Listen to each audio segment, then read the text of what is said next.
Τι είναι αυτό? Ένα σπουργίτη.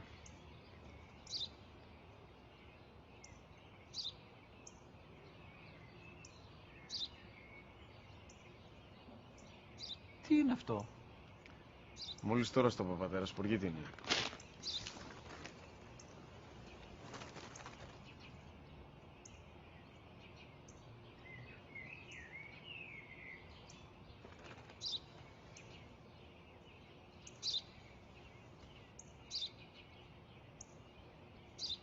Τι είναι αυτό?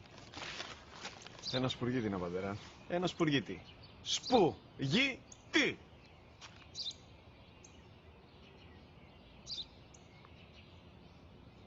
Τι είναι αυτό? Γιατί το κάνεις αυτό το πράγμα, μπορείς να μου πεις? Τόσες φορές σου είπα, είναι ένα σπουργίτη. Δεν το καταλαβαίνεις. Πού πας?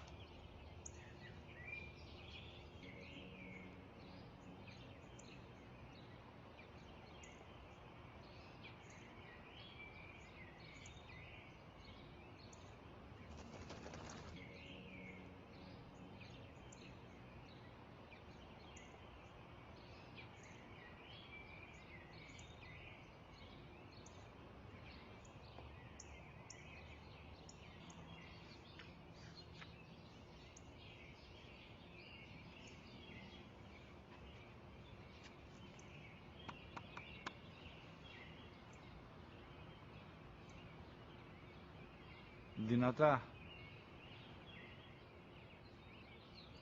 Σήμερα ο μικρός μου γιος που πριν λίγες μέρες έκλεισε τα 3 καθόταν μαζί μου έξω στο πάρκο όταν ένας σπουργίτη ήρθε και κάθισε απέναντί μας.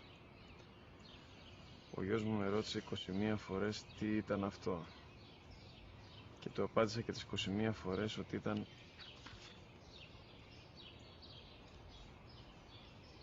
ένα σπουργίτη.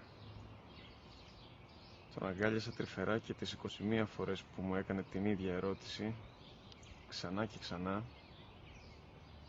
χωρίς να εκνευριστώ, νιώθοντας στοργή για το αθώο μου αγοράκι.